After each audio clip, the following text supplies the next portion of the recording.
الحمد للہ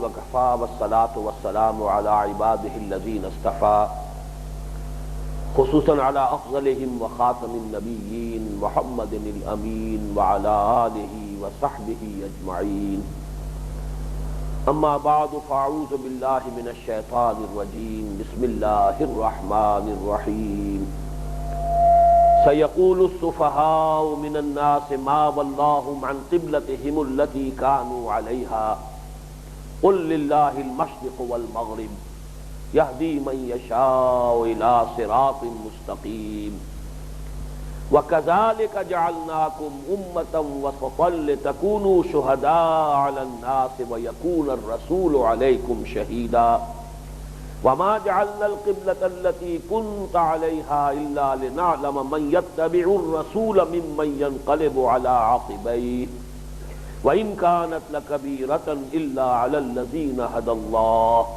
وما كان الله ليضيع إيمانكم إن الله بالناس لرؤوف رحيم صدق الله العظيم رب اشرح لي صدري ويسر لي أمري واحلل عقدة من لساني يفقهوا قولي اللهم ربنا الہمنا رشدنا واعذنا من شرور انفسنا اللهم ارنا الحق حقا وارزقنا اتباعه وارنا الباطل باطلا وارزقنا اجتنابه آمین یا رب العالمین۔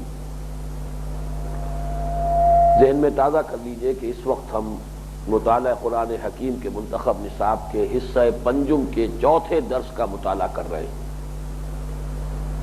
پہلی آیت مبارکہ تھی جس پر کہ ہم گفتگو کر چکے ہیں گزشتہ نشست میں، یا ایھا الذین آمنوا استعینوا بالصبر والصلاۃ ان اللہ مع الصابرین، اہل ایمان مدد حاصل کرو صبر اور نماز سے، یقیناً اللہ صبر کرنے والوں کے ساتھ ہے۔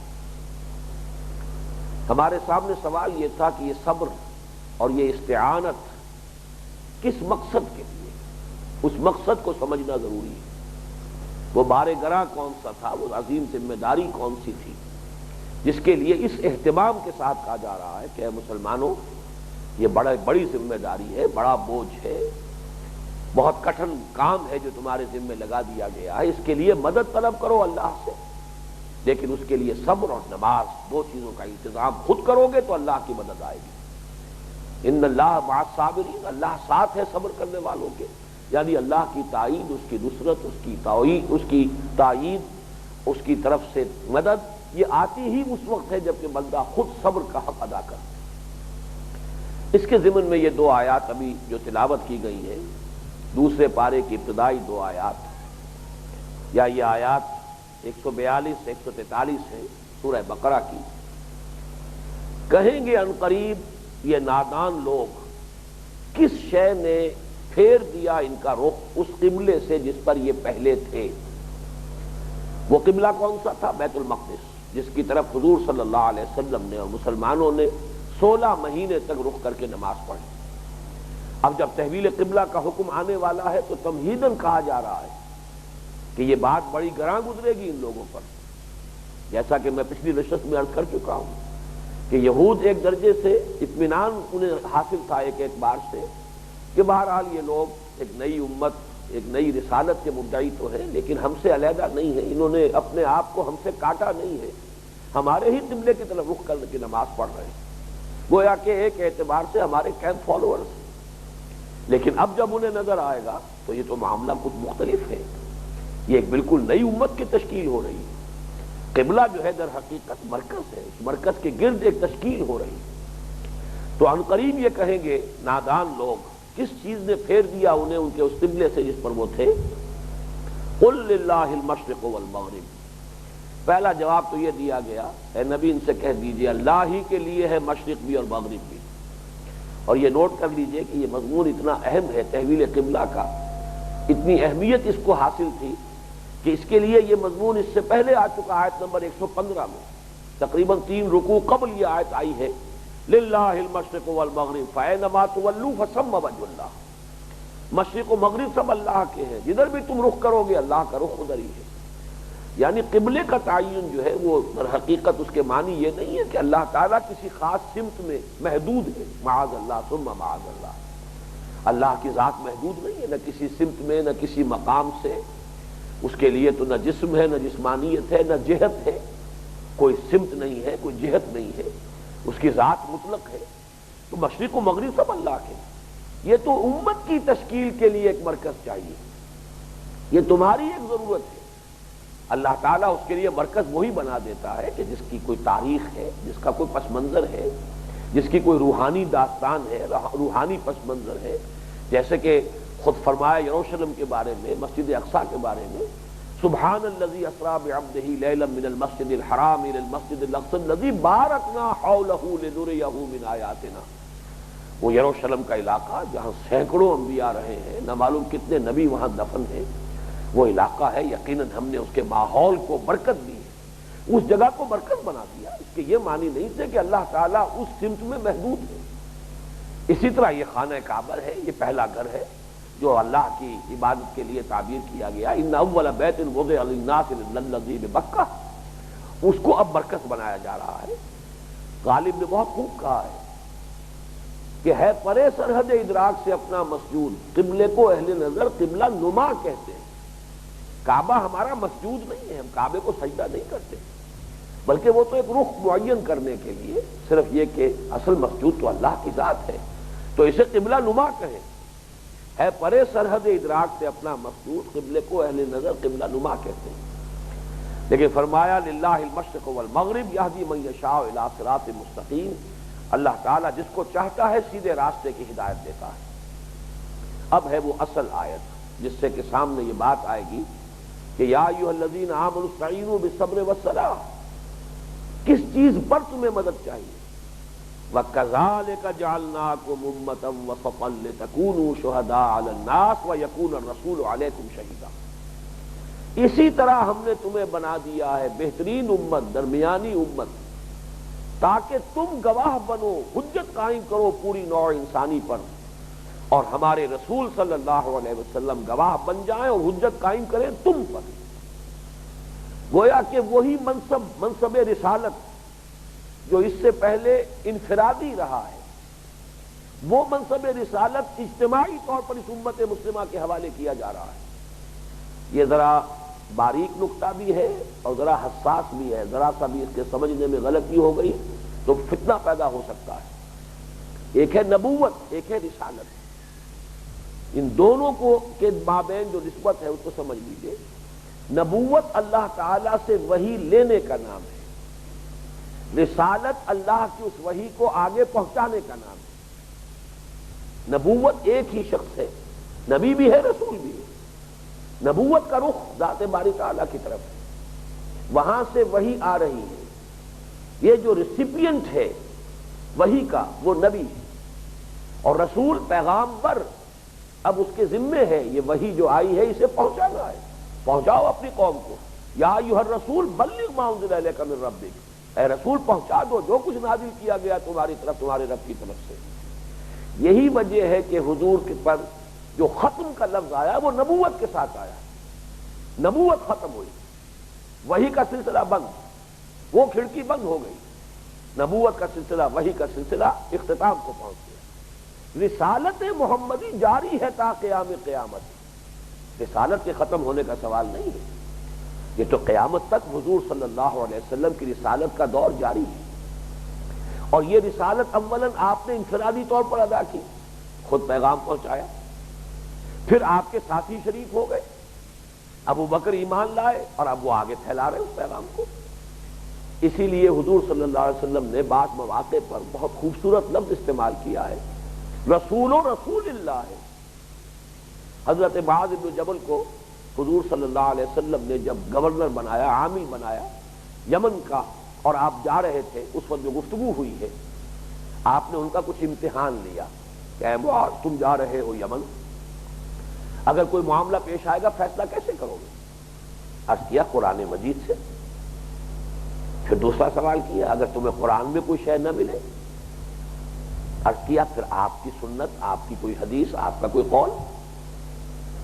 تیسرا پھر سوال کیا اگر نہ کوئی قرآن کی آیت تمہیں ملے اس معاملے میں، نہ کوئی میری حدیث ہو، پھر عرض کیا پھر ثم اجتہدو، پھر میں اجتہاد کروں گا، پھر میں اپنی سی کوشش کروں گا، غور کروں گا، سوچ بچار کروں گا، جو کچھ کتاب و سنت میں سے علم میرے پاس ہے اس کے حوالے سے نظائر سے قیاس کرتے ہوئے فیصلہ کروں گا۔ اس پر حضور نے شاباش دی، شانے کے اوپر تھپکی دیتے ہوئے فرمایا اس اللہ کا شکر ہے جس نے اللہ کے رسول کو یہ ہدایت عطا فرما دی۔ رسول کے رسول یعنی اللہ کے رسول ہیں محمد صلی اللہ علیہ وسلم، اب ان کے پیغام پر ان کے ایلچی ہو کر ان کے نمائندے بن کر جا رہے ہیں معاذ بن جبل، تو یہ اللہ کے رسول ہیں۔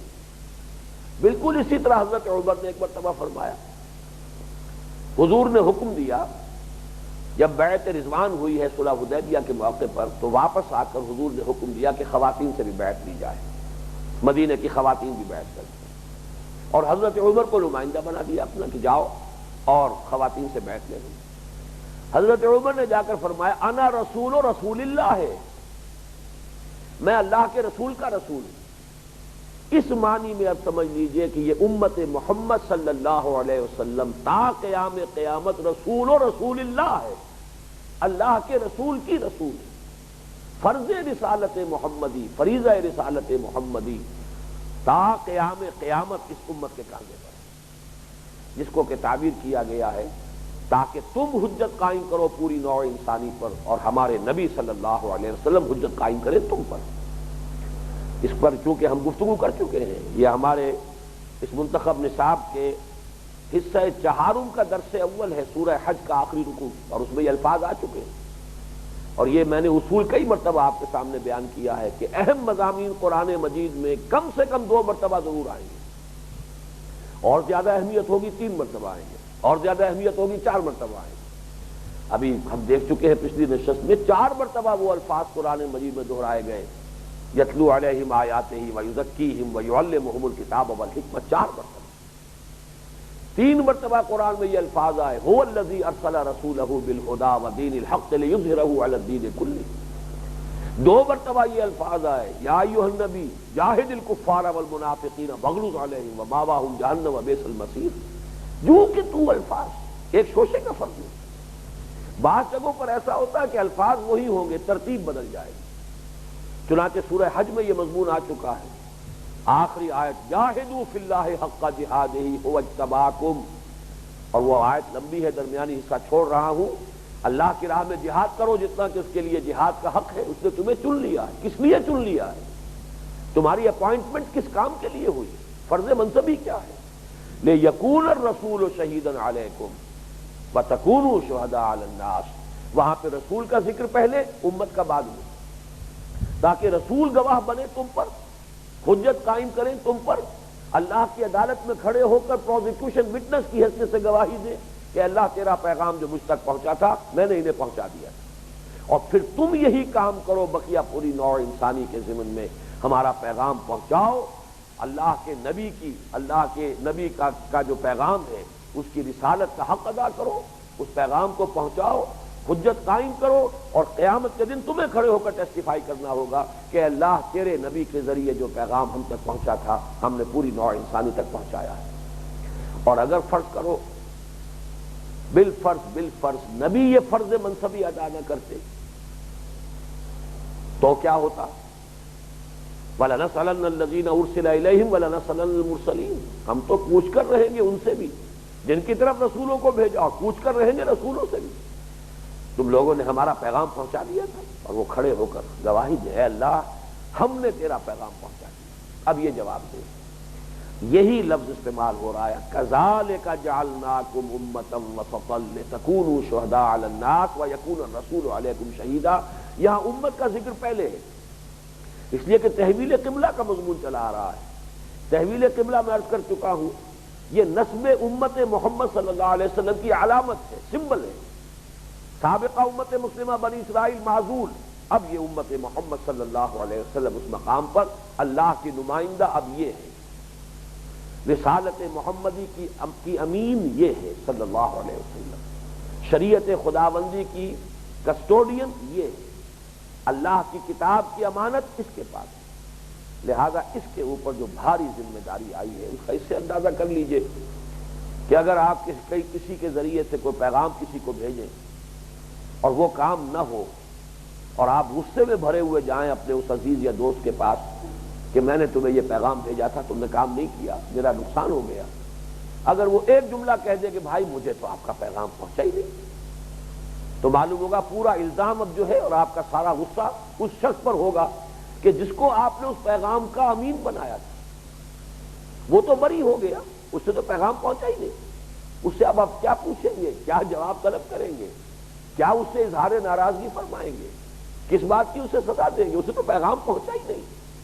سارا بوجھ ساری ذمہ داری اس کی ہو جائے گی کہ جو اس پیغام کا ایلچی بنا تھا، پیغامبر بنا تھا، امین بنا تھا۔ خدا نہ خواستہ اگر امت مسلمہ یہ فرض ادا نہیں کرتی تو پوری نوع انسانی کی گمراہی کا وبال اس سے کر دیتا ہے۔ اگر نبی خدا نہ خواستہ بالفرض کوئی کوتاہی کرے تو اس کا سارا کریڈٹ امت کو جاتا ہے، امت دعوت۔ یہ چونکہ مسئلہ آئی گیا تو میں بیان بھی کر دوں اس لیے کہ یہ مشکلات القرآن میں سے ہے۔ حضرت یونس علیہ السلام کی قوم کے ساتھ ایک امتیازی معاملہ کیوں ہوا؟ سورہ یونس میں صاف ذکر ہے، کوئی قوم ایسی نہیں گزری کسی رسول کی کہ اس پر عذاب الہی کے آثار شروع ہو چکے ہوں اور پھر اس کی توبہ قبول کر لی جائے، توبہ کا دروازہ بند ہو چکا ہوتا، الا قوم یونس، سوائے قوم یونس۔ کیوں؟ نبی سے یعنی حضرت یونس علیہ السلام سے صرف ایک معاملہ ہو گیا ہے کہ اللہ تعالیٰ کی صریح اجازت آنے سے پہلے اپنی قوم سے ناراض ہو کر ان کی جو بھی غلط روش تھی اس سے غیرت و حمیت حق کے جوش میں آ کر، کوئی معاذ اللہ ذاتی مخاصمت نہیں تھی، کوئی ذاتی ناراضگی نہیں تھی، کوئی اپنی ذاتی جو ہے غیظ و غضب کا معاملہ نہیں تھا، حمیت دین، حمیت حق، اس کے جوش میں آ کر اپنی قوم کو چھوڑ کر چلے گئے۔ اب یہ جو ہلکی سی خطا ہو گئی ہے اس کا کریڈٹ قوم کو مل گیا ہے کہ عذاب کے آثار شروع ہو چکے، لیکن قوم نے جب محسوس کیا کہ واقعتاً یہ تو یونس جو کہہ رہے تھے وہی بات ہونے لگی ہے، تو وہ چیختے چلاتے ہوئے توبہ کرتے ہوئے گھروں سے نکلے، میدان میں جمع ہو گئے، اور وہ عذاب کشفنا کا لفظ آیا ہے، کشفنا عنہم عذاب الخزي، ہم نے اس رسوا کن عذاب کو کھول دیا، گویا کہ آثار شروع ہو چکے تھے، جیسے گھٹا آ جائے اور پھر گھٹا کھل جائے، اس طریقے سے ہم نے اس عذاب کو دور کر دیا۔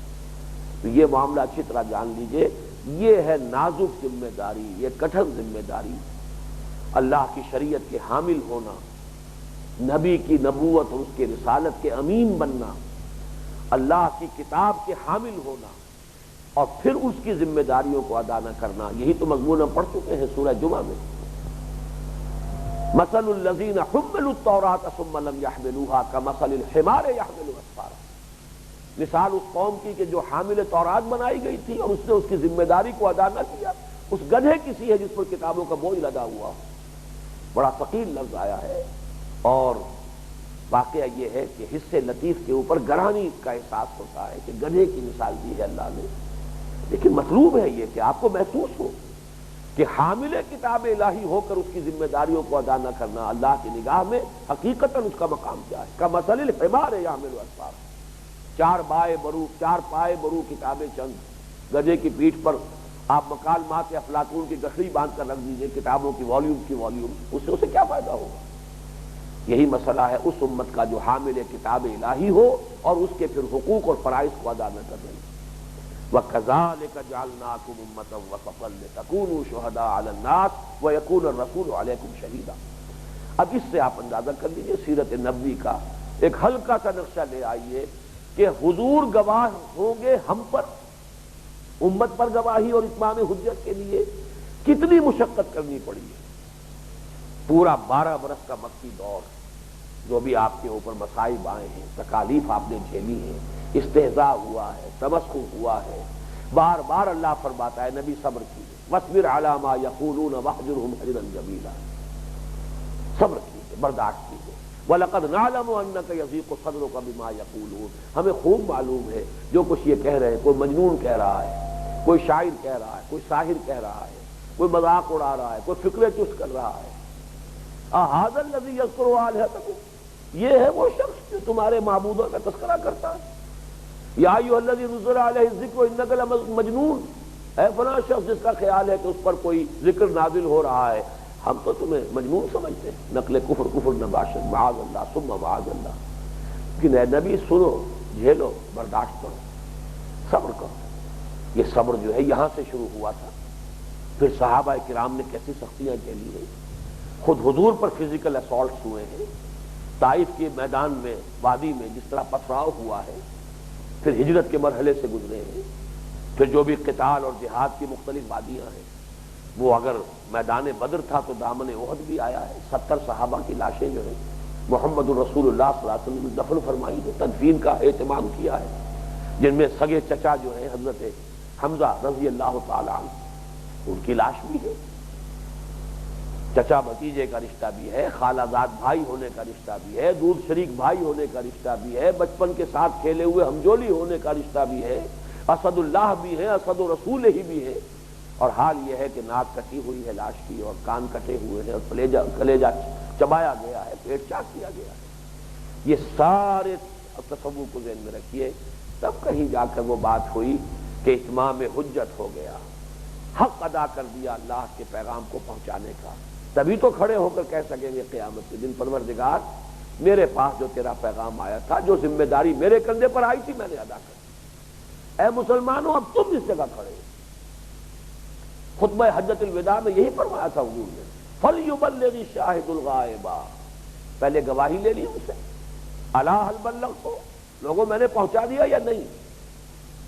سب نے بیک زبان کہا انا نشہد انک قد بلغت وادیت ونصحت.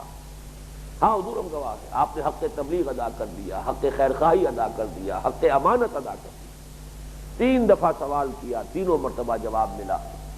پھر نگاہ اٹھائی آسمان کی طرف، انگشت شہادت سے اشارہ کیا ہے 3 مرتبہ، اللہم اشہد، اللہم اشہد، اللہم اشہد. اللہ تو بھی گواہ ہے. یہ مان رہے ہیں کہ میں نے ان کو تیرا پیغام پہنچانے کا حق ادا کر دیا. پھر فرمایا فَلْيُبَلِّغِ الشَّاهِدُ الْغَائِبَ. اب پہنچائیں وہ جو یہاں ہیں ان کو جو یہاں نہیں ہے. جہاں جو یہاں نہیں ہے وہ بھی ہے کہ جو دنیا میں اس وقت تھے لیکن اس وقت تو موجود نہیں تھے حضور کے سامنے، اور وہ بھی ہیں جو ابھی تا قیامت دنیا میں آئیں گے. ان سب لوگوں کو دین کی بات پہنچانا، پیغام پہنچانا، حجت قائم کرنا، اتمام حجت کرنا، یہ فرض منصبی ہے اس امت کا. اس لیے تمہیں امت بنایا گیا ہے. اس لیے نہیں بنایا گیا ہے کہ بس صرف شفاعت کے لالچ میں رہو کہ شفاعت ہو جائے گی بیڑا پار ہو جائے گا. شفاعت بھی ہوگی یقیناً، لیکن اس شفاعت کے مستحق تو بنو گے تب نا. وَكَذَلِكَ جَعَلْنَاكُمْ أُمَّةً وَسَطًا لِتَكُونُوا شُهَدَاءَ عَلَى النَّاسِ وَيَكُونَ الرَّسُولُ عَلَيْكُمْ شَهِيدًا. اس کے لیے مدد طلب کرو. یا ایھا الذین آمنوا استعینوا بالصبر والصلاۃ. اس میں ذرا ایک تفسیری نکتہ بھی ہے وہ میں بیان کر دوں. کذالک جو ہے یہ ایک مشکل مقام ہے. کذالک، کاف حرف جار ہے، مشابہت کے لیے آتا ہے، ذالک اشارہ. کذالک سے مراد کیا ہے؟ امام راضی نے اس کے بارے میں 4-5 آراء دی ہیں، جن میں سے 2 جو مجھے زیادہ قوی نظر آئی ہیں وہ میں بیان کر رہا ہوں. ایک تو بڑی پیاری بات ہے کہ چونکہ 16ویں رکوع میں، یہ 17واں رکوع ہے سورہ بقرہ کا، 16ویں رکوع میں 3 مرتبہ مسلمانوں سے کہا گیا یوں کہو وَنَحْنُ لَهُ مُسْلِمُونَ، ہم تو اللہ ہی کے فرما بردار ہیں. وَنَحْنُ لَهُ عَابِدُونَ، ہم نے تو اللہ کی بندگی ہی کو اپنے اوپر لازم کر دیا ہے. وَنَحْنُ لَهُ مُخْلِصُونَ، ہم نے تو اپنے آپ کو بالکل اسی کے لیے خالص کر دیا ہے.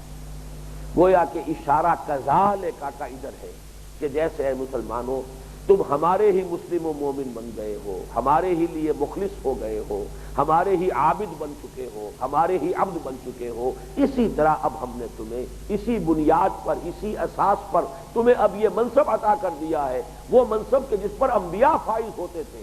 اب تم بحیثیت مجموعی ایک امت کی حیثیت سے اس منصب پر فائز کیے جا رہے ہو، اس لیے کہ تم وہ کوالیفیکیشنز جو ہے وہ حاصل کر چکے ہو. وَنَحْنُ لَهُ مُسْلِمُونَ وَنَحْنُ لَهُ مُخْلِصُونَ وَنَحْنُ لَهُ عَابِدُونَ. اب ان 3 مراحل کے بعد كَذَلِكَ جَعَلْنَاكُمْ أُمَّةً وَسَطًا لِتَكُونُوا شُهَدَاءَ عَلَى النَّاسِ وَيَكُونَ الرَّسُولُ عَلَيْكُمْ شَهِيدًا. اور ایک جو ہے امام ابو مسلم اصفہانی کے حوالے سے بات کہی ہے امام راضی نے کہ کذالکہ کا اشارہ ہے در حقیقت تحویل قبلہ کی طرف۔ یہ تحویل قبلہ ہے مسلمانوں، اب ایک علامت بن گئی ہے۔ اس بنیاد پر اب تم ایک جداگانہ امت ہو، تمہارا تشخص مستقل ہے، علیحدہ ہے، سابقہ امت مسلمہ سے علیحدہ ہو گئے۔ ان کا قبلہ ہم نے اب ہمیشہ کے لیے منسوخ کر دیا، اب یہ قبلہ ہے بیت اللہ، اس کے گرد تمہاری تشکیل ہوئی ہے۔ وَكَذَلِكَ جَعَلْنَاكُمْ أُمَّةً وَسَطًا لِتَكُونُوا شُهَدَاءَ عَلَى النَّاسِ وَيَكُونَ الرَّسُولُ عَلَيْكُمْ شَهِيدًا۔ اگلی آیت بھی پڑھ لیجئے، بلکہ اسی آیت کا ٹکڑا ابھی چل رہا ہے۔ وَمَا جَعَلْنَا الْقِبْلَةَ الَّتِي كُنْتَ عَلَيْهَا، میں نے عرض کیا تھا کہ اللہ تعالیٰ نے اس کو اپنی طرف نسبت دی ہے، اور ہم نے نہیں ٹھہرایا تھا وہ قبلہ جس پر آپ تھے، یعنی 16 مہینے بیت المقدس کی طرف رخ کر کے جو آپ نے نماز پڑھی ہے، یہ بھی ہماری سینکشن سے ہوا ہے، ہماری طرف ہے، اس فعل کی نسبت بھی ہماری طرف سے۔ اور اس کی دونوں شکلیں ہو سکتی تھی جو میں نے بیان کی تھی، یا تو حضور کا اجتہاد تھا، وہ اجتہاد جو ہے اللہ تعالیٰ کی طرف سے اس کو برقرار رکھا جائے تو گویا کہ وہ اللہ ہی کا حکم ہو گیا، یا یہ ہے کہ وحی خفی تھی، اس وحی خفی کی بنا پر حضور صلی اللہ علیہ وسلم نے اپنا جو رخ رکھا ہے 16 مہینے تک وہ بیت المقدس کی طرف رکھا ہے، لیکن یہاں اسے اللہ تعالیٰ اپنی طرف منسوب کر رہے ہیں، اگرچہ کوئی لفظی حکم قرآن مجید میں موجود نہیں ہے کہ جس سے یہ ثابت ہو کہ آپ کو یہ حکم دیا گیا تھا وحی جلی کے ذریعے سے کہ بیت المقدس کی طرف رخ کر کے نماز پڑھیں۔ وَمَا جَعَلْنَا الْقِبْلَةَ الَّتِي كُنْتَ عَلَيْهَا إِلَّا لِنَعْلَمَ مَن يَتَّبِعُ الرَّسُولَ مِمَّن يَنقَلِبُ عَلَىٰ عَقِبَيْهِ، اور یہ ہم نے اس لیے کیا کہ ہم دیکھ لیں کہ کون ہیں وہ جو اتباع کرتے ہیں رسول کا۔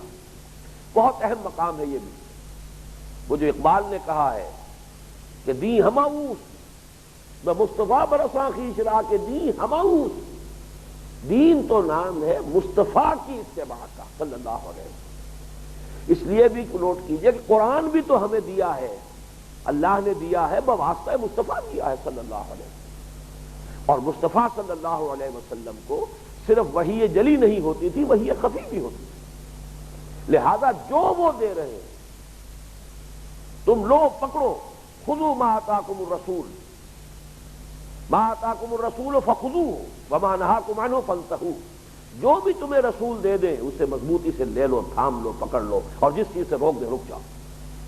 یہ چونکہ رسول کا لفظ آیا ہے اس لیے کہ قرآن میں آیت نہیں اتری تھی کہ رخ کر کے نماز پڑھو، اور یہ امتحان لیا ہے در حقیقت اللہ تعالیٰ نے۔ دو امتحانات ہو گئے تحویل قبلہ میں، پہلے تو مومنوں کا امتحان ہو گیا جو مہاجر بن کر آئے تھے، ظاہر بات ہے مکے کے لوگ تھے، انہیں جتنی محبت خانہ کعبہ سے تھی اس کا آپ اندازہ کر سکتے ہیں۔ خود حضور کے بارے میں آتا ہے جب آپ ہجرت کے لیے روانہ ہو رہے تھے تو کعبے سے لپٹ کر آپ نے کہا تھا، اے کعبہ تجھے معلوم ہے مجھے تجھ سے کتنی محبت ہے، لیکن یہاں کے لوگ مجھے رہنے نہیں دے رہے۔ پھر جب آپ نے چونکہ راستہ اختیار کیا تھا ایک بالکل جو ویران راستہ تھا، جو عام طور پر وہ راستہ استعمال نہیں ہوتا تھا ہجرت کے لیے، اس لیے کہ اندیشہ تھا کہ تعاقب کیا جائے گا، وہ راستہ کہ جو بہت ہی دشوار گزار بھی تھا، لیکن ایک جگہ پر آ کر پھر وہ راستہ اسی مین شاہراہ سے مل گیا۔ اب آپ نوٹ کیجئے کہ شاہراہ جا رہی ہے، دوسرا راستہ یہاں آ کر اس کو ٹچ کر رہا ہے، ٹی بن گئی۔ اب وہ ٹی پر جب آپ کھڑے ہوئے ہیں تو داہنی طرف جائیں تو مدینے کی طرف رخ ہے، بائیں طرف جائیں تو کعبے کی طرف گویا کہ پھر رخ جو ہے کعبے کی طرف ہو جائے گا، مکے کی طرف ہو جائے گا۔ روایات میں آتا ہے کہ اس جگہ آ کر پھر حضور صلی اللہ علیہ وسلم کے قلب کے اوپر عجیب کیفیت ہوئی ہے، گویا کہ اب پھر دو راہے پر آ گئے ہیں کہ ایک دو راہ وہ ہے جو راستہ مکے کو جا رہا اور ایک مدینے کو جا رہا ہے، تو دل میں ہوک سی اٹھی۔ تو اتنی محبت تھی حضور کو کعبے کے ساتھ، اور اتنی محبت ظاہر بات ہے کہ ان کا یہ ایک نیشنل مانومنٹ تھا، چلیے اور کچھ نہیں تو بنی اسماعیل کا، یہ جب ایمان نہ لائے ہوں اور ان کو کچھ معلوم نہ ہو کہ اس کی کیا اہمیت ہے اور کیا حیثیت ہے، نیشنل مانومنٹ تو تھا نا ان کا، محبت تھی۔ تو کس قدر ان کے دلوں پر شاخ گزری ہوگی یہ بات کہ کعبے کی طرف پیٹ کر کے نماز پڑھ رہے ہیں اور رخ جو ہے بیت المقدس کی طرف ہے، یہودیوں کا کعبہ، یہودیوں کا قبلہ۔ لیکن امتحان ہو گیا، امتحان ہو گیا کہ کون ہیں وہ لوگ کہ جو رسول کے حکم کو حرف آخر سمجھے۔ رسول نے حکم دیا ہے، جو حکم دیا ہے صحیح دیا۔ اچھا، اب دوسرے نمبر پر جو لوگ مدینے کے کچھ لوگ ایمان لے آئے، مدینے کے لوگ زیر اثر تھے یہود کے، فرض کیجئے، بلکہ معین نام لیتا ہوں، حضرت عبداللہ ابن سلام یہودی تھے رضی اللہ تعالیٰ، ایمان لے آئے۔ اب انہیں کتنی کچھ محبت ہے یروشلم کے ساتھ، کتنی کچھ محبت ہے بیت المقدس کے ساتھ۔ اب ان کا امتحان ہو رہا ہے کہ رخ کرو فول وجہک شطر المسجد الحرام، اپنے اس جو بھی قومی اور جو بھی تاریخی جو حمیتیں تھیں، جو محبتیں تھیں، ان سب کے رشتے کاٹو، اور جو محمد کہے صلی اللہ علیہ وسلم اس کو اختیار کرو۔ دین نام ہی اس کا ہے، بمصطفیٰ برساں خیش را کے دی ہماؤس، اگر بہو نہ رسیدی تمام بول حدیث۔ کس قدر پیارے الفاظ ہیں یہاں، وما جعلنا القبلۃ التي كنت عليها الا لنعلم من يتبع الرسول۔ اللہ کا حکم نہیں آ فرمایا، اس لیے کہ قرآن مجید کے اندر تو حکم نہیں آیا تھا، تاکہ ہم جان لیں، دیکھ لیں کون ہیں وہ لوگ جو رسول کی پیروی کرتے ہیں۔ ممن ينقلب على عقبيه، ہم ان کو جدا کر دیں، ممیز کر دیں ان لوگوں سے جو اپنی ایڑیوں کے بل لوٹ جانے والے ہیں۔ فرض کیجئے، خدا نہ خواستہ، اس کی مثال موجود نہیں ہے، کسی میں اتنی عصبیت ہوتی قبلے کی، اپنے کعبے کی، کہ وہ کہتا نہیں صاحب مجھے نہیں گوارا یہ کہ میں پیٹھ کروں کعبے کی طرف، اور مرتد ہو جاتا معاذ اللہ، اگر حمیت اتنی ہوتی، حمیت جاہلی۔ یا کسی شخص میں عبداللہ ابن سلام میں فرض کیجئے رضی اللہ تعالی عنہ، وہ حمیت جاہلی اس درجے کی ہوتی، یروشلم کی بجائے ادھر رخ کروں، اور اس وقت تک تو اس کے اندر بت رکھے ہوئے تھے، 360 بت تھے، وہ بت تو ابھی 8 سال کے بعد جا کر کلیئر ہوں گے، سن 8 میں جب مکہ فتح ہوگا تب وہاں سے بت جو ہے وہ نکلیں گے، ابھی تو بت رکھے ہوئے، ہم اس بت خانے کی طرف رخ کریں۔ لیکن نہیں، ساری عصبیتیں ختم، ایک عصبیت میں گم ہو چکی، این دفتر بے معنی غرق میں نہ بولا، ایک عصبیت، اور وہ عصبیت ہے محمد کی صلی اللہ علیہ وسلم، جو حکم آپ کا ہے، جو فرمان آپ کا ہے۔ وما جعلنا القبلۃ التي كنت عليها الا لنعلم من يتبع الرسول ممن ينقلب على عقبيه وان كانت لكبيرة، اور یقیناً یہ بڑا بھاری امتحان تھا۔ اب دیکھیے قرآن مجید کا انداز، اللہ تعالیٰ امتحان لیتا بھی ہے اور پھر شاباش دینے کا انداز بھی ہے۔ امتحان سخت تھا، جیسے کہ حضرت ابراہیم سے کہا ان ھذا لہو البلاء المبین، اے ابراہیم واقعتاً امتحان بڑا سخت تھا، تمہیں ہم نے اپنے اکلوتے بیٹے کو ذبح کرنے کا حکم دیا اور تم یہاں تک آ گئے، تم نے چھری چلا دی، بس امتحان ہی درکار تھا۔ میں نے اپنی تحریر میں لکھا ہے کہ یہاں ممتحن کو بس کرنا پڑی ہے، جس کا امتحان ہو رہا تھا اس نے بس نہیں کی، ممتحن نے بس کی، اللہ نے بس کی، بس اے ابراہیم ہم یہ نہیں چاہتے کہ واقعتاً تمہارا یہ لخت جگر ذبح ہی ہو جائے تمہارے ہاتھ سے۔ ان ھذا لہو البلاء المبین، قد صدقت الرؤیا، تم نے اپنا خواب سچا کر دیا، تم امتحان میں کامیاب ہو گئے۔ وہی بات یہاں ہے، اے مسلمانوں تم بڑے سخت امتحانات میں سے گزرے ہو، شاباش کے مستحق ہو۔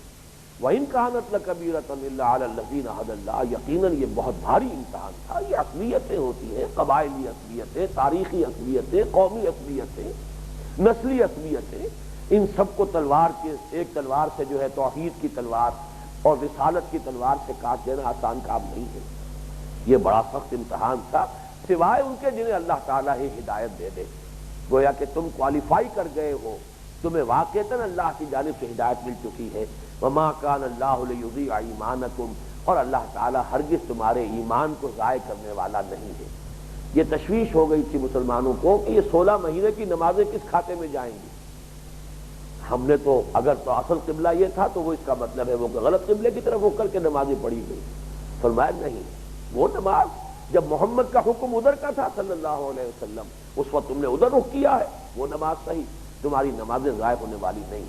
یہاں ایمانکم سے مراد ہے صلواتکم، تمہاری نمازوں کو اللہ ضائع کرنے والا نہیں ہے۔ ان اللہ بالناس لرؤوف الرحیم، اور یقیناً اللہ تعالیٰ تو انسانوں کے حق میں بہت رؤوف ہے، بہت رحیم۔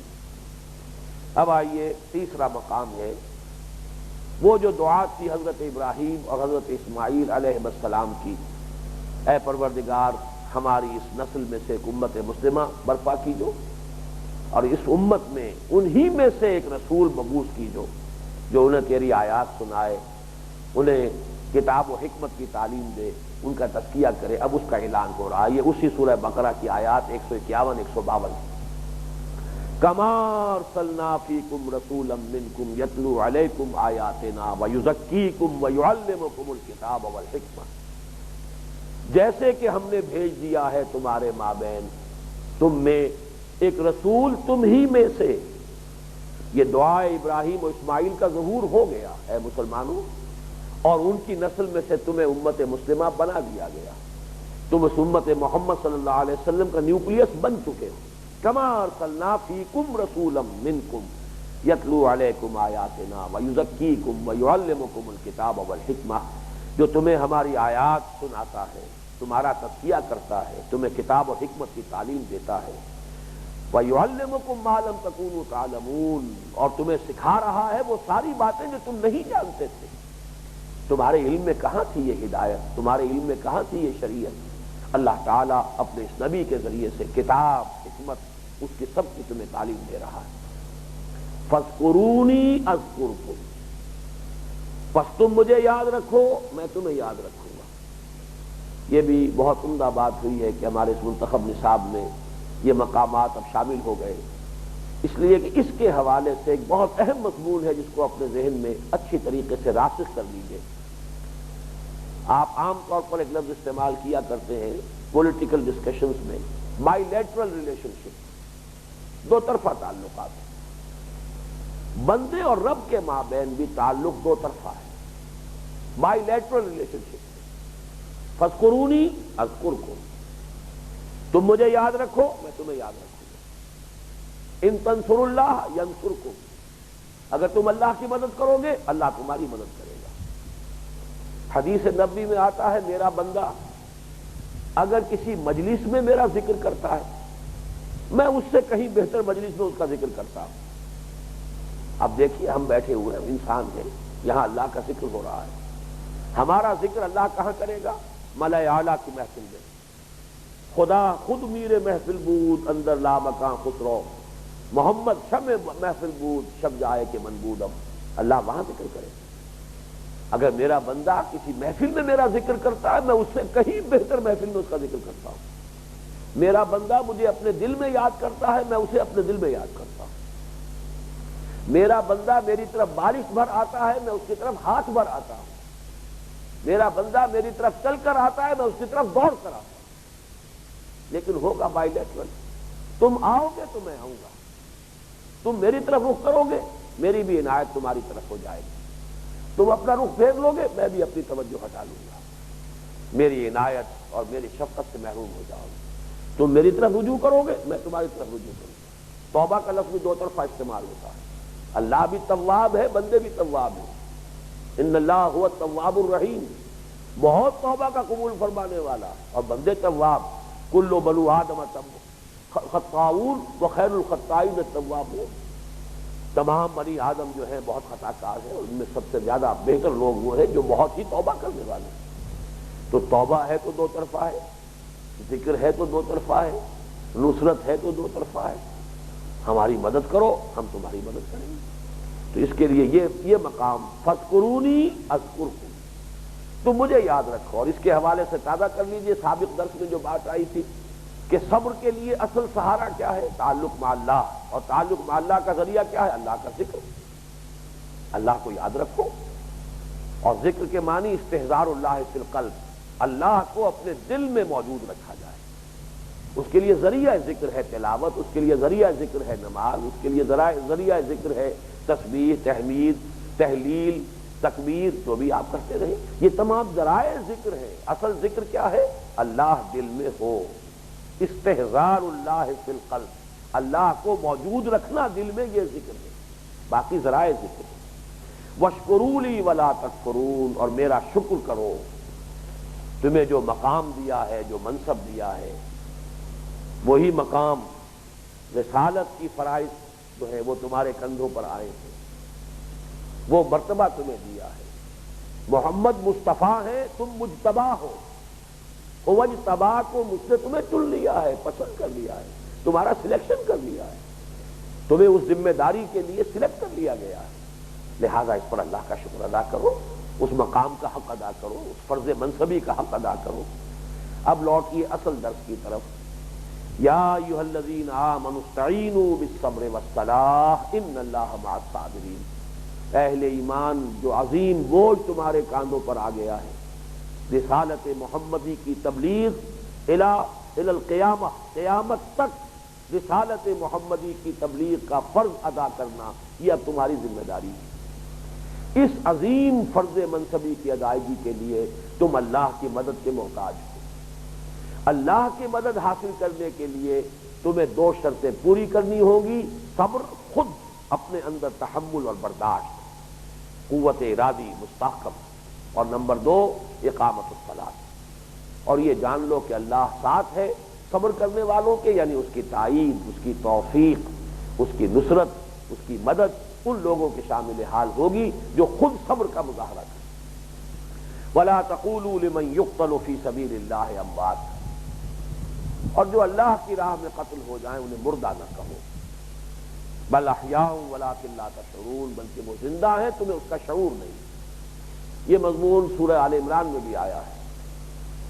ہرگز مت سمجھو ولا تحسبن الذین قتلوا فی سبیل اللہ امواتا بل احیاء عند ربهم یرزقون فرحین بما آتاہم اللہ من فضلہ، ہرگز نہ سمجھنا، یہ بات جان لیجئے کہ ہم ولکن لا تشعرون، تمہیں شعور نہیں ہے، ہم نہیں سمجھ سکتے اس زندگی کو، ہمارے فہم سے، ہمارے شعور سے، ہمارے ادراک سے بالا ہے۔ اور یہیں سے ایک بڑا جو ہمارے ہاں کا تلخ مسئلہ بن گیا ہے، ایک تو ہمارے ہاں جو کنٹروورسی ہے دیوبندی بریلوی وہابی بریلوی کی، پھر دیوبندیوں میں شدید کنٹروورسی حیات النبی کے ایشو پر۔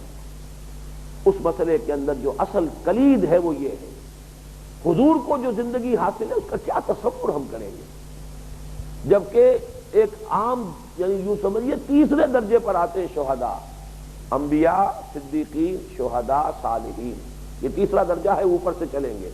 اور ابھی انبیاء پر رسول، اور رسولوں میں جو سب سے بڑے رسول ہیں سید المرسلین، جب ایک شہید کی زندگی کا ہم تصور نہیں کر سکتے، اس کا کوئی شعور و ادراک ہمارے لیے ممکن نہیں، ہماری امیجینیشن سے ماورا ہے، ہماری کمپریہنشن جو ہے وہ اس کا ساتھ دے ہی نہیں سکتی، تو کیسے ہم بیٹھ کر طے کرنے لگیں کہ حضور کی زندگی کیسی ہے؟ ہمارے لیے ماورائے فہم ہے، زندگی ہے، یقیناً ہے، اس میں کسی شک و شبے کی گنجائش نہیں۔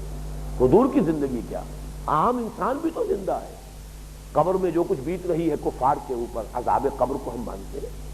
حضور نے فرمایا ہے کہ ہر قبر جو ہے یا وہ جنت کے باغیچوں میں سے ایک باغیچہ ہے اور یا دوزخ کے گڑھوں میں سے ایک گڑھا ہے، تو عالم برزخ میں بھی ایک زندگی ہے، ہر انسان کو حاصل ہے، لیکن اس میں درجے ہوں گے، کفار کی کوئی اور زندگی ہے، اہل ایمان کی اور زندگی ہے، اہل ایمان میں پھر صالحین ہے، صالحین سے اوپر شہداء ہے، شہداء سے اوپر صدیقین ہے، صدیقین سے اوپر انبیاء ہے، انبیاء سے اوپر مرسلین ہے، ان سے اوپر اولو العزم من الرسل ہے، اور ان سب سے اوپر جا کر محمد رسول اللہ صلی اللہ علیہ وسلم۔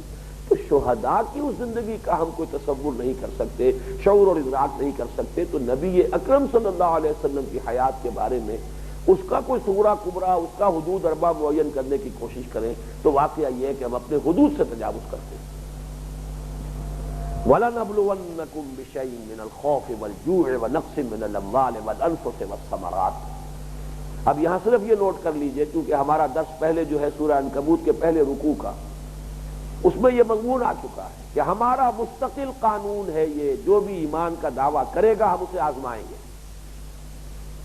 فَلَيَعْلَمَنَّ اللَّهُ الَّذِينَ آمَنُوا وَلَيَعْلَمَنَّ الْمُنَافِقِينَ وَلَيَعْلَمَنَّ اللَّهُ الَّذِينَ صَدَقُوا وَلَيَعْلَمَنَّ الْكَاذِبِينَ۔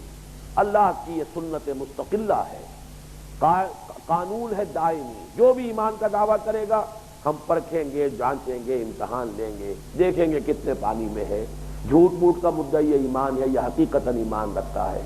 تو جیسے وہ مکی دور کا پورا وہ صبر و مصابرت کا معاملہ تھا، جس کے لیے وہ سورہ عنکبوت کے پہلے رکوع کی 13 آیات نہایت جامع ہے، اسی کو سمجھ لیجئے، وہی صیغہ ہے، لام مفتوح اور پھر وہ مشدد نون، وَلَنَبْلُوَنَّكُمْ، یہ گویا کہ وہ پیش کی تنبیہ جو تھی اس کی توثیق ہو رہی ہے، توثیق مزید۔ اچھی طرح سمجھ لو، یہ نہ سمجھنا کہ ہجرت جو ہے یہ کوئی اب آنے کے لیے آرام سے یہاں پر ٹھنڈی چھاؤں میں بیٹھ کر آرام کرنے کے لیے تم نے ہجرت کی ہے۔ یہ مستشرقین ہجرت کو فلائٹ کہتے ہیں، یہ فرار سمجھتے ہیں، حالانکہ در حقیقت ہجرت اصل میں یہ چونکہ وقت اب ختم ہو رہا ہے، میں اس کو انشاءاللہ اگلے کسی درس میں بیان کروں گا، یہ اصل میں تو ہے متحیزا الی فئۃ، جیسے کہ سورہ انفال میں آیا ہے، ایک نیا بیس اپنی سٹرگل کے لیے لانچ کرنے کے لیے، ایک نیا مرکز، در حقیقت اس کی طرف ہجرت کی گئی ہے۔ یہ کوئی آرام یا فرار یا زندگی اپنی جان بچانے کے لیے یا مشقتوں سے بچنے کے لیے نہیں ہے، بلکہ یہ تو اپنی اس اصل لانچ کرنے کے لیے انقلابی جدوجہد کو جو ایک مرکز اللہ نے عطا فرما دیا ہے ادھر جا رہے ہیں۔ متحیزا الی فئۃ ہے یہ در حقیقت کہیں فرار نہیں ہے، روگردانی نہیں ہے۔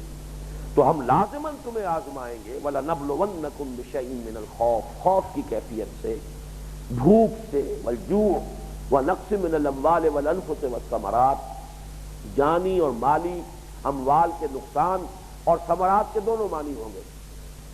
پھلوں کا جو کوئی فصل ہے پکی ہوئی ہے اور اس وقت موقع حکم دے دیا نکلو تبوک کے لیے، کون اتارے گا کھجور کی فصل، اور درختوں کے اوپر تو تباہ و برباد ہو جائے گی، لیکن جانا ہے، حکم ہے محمد رسول اللہ کا صلی اللہ علیہ وسلم۔ یہ اگرچہ وقت ختم ہو گیا، میں جملے ختم کر رہا ہوں، میں اس کو دوہرا لوں گا بعد میں۔ اسی طریقے سے ثمرات سے مراد یہ بھی ہے، بسا اوقات بہت سی محنت کی ہوئی ہوئے لیکن انسان اپنی نگاہوں کے سامنے دیکھتا کہ میری محنت جو ہے وہ اجڑ رہی ہے، میری دنیا لٹ رہی تھی اور میں خاموش تھا، نگاہوں کے سامنے نظر آتا ہے کہ میری یہ محنتیں اکارت جا رہی ہیں۔ کیا ہے؟ ہمیں کام کرنا ہے، ہمارا فرض ہے، ہمیں اپنے فرض کی ادائیگی کے لیے کمر کسی رکھنی ہے، اگر نتیجہ نکلتے ہیں نہ نکلے، کوئی اس کا ہمارے سامنے جو ہے محسوس نتیجہ نظر نہیں آ رہا نہ ہے۔ وَلَنَبْلُوَنَّكُمْ بِشَيْءٍ مِّنَ الْخَوْفِ وَالْجُوعِ وَنَقْصٍ مِّنَ الْأَمْوَالِ وَالْأَنفُسِ وَالثَّمَرَاتِ وَبَشِّرِ الصَّابِرِينَ، بشارت دے دیجئے صبر کرنے والے، الَّذِينَ إِذَا أَصَابَتْهُم مُّصِيبَةٌ قَالُوا إِنَّا لِلَّهِ وَإِنَّا إِلَيْهِ رَاجِعُونَ، وہ صبر کرنے والے کہ جب ان پر کوئی مصیبت آتی ہے تو وہ کہہ اٹھتے ہیں ہم اللہ ہی کے ہیں، اللہ ہی کی طرف ہمیں لوٹ جانا ہے۔ اے اللہ ہم تیرے ہی ہیں، تیری جانب سے جو امتحان آئے، جو آزمائش آئے، جو ابتلا ہو، سر تسلیم خم ہے جو مزاج یار میں آئے، نہ شبد نصیب دشمن کے شبد ہلاک تیغت، سر دوستاں سلامت کے تو خنجر آزمائی، اولئک علیہم صلوات من ربہم ورحمہ، یہ ہے وہ لوگ جن پر ان کے رب کی طرف سے عنایتیں ہیں، شفقتیں ہیں، رحمت ہے، وَأُولَٰئِكَ هُمُ الْمُهْتَدُونَ، اور یہی لوگ ہوں گے ہدایت پانے والے، یعنی منزل مراد تک جا پہنچنے والے۔ اللہم ربنا اجعلنا منہم۔ بارک اللہ لی ولکم فی القرآن العظیم ونفعنی وإیاکم بالآیات والذکر الحکیم۔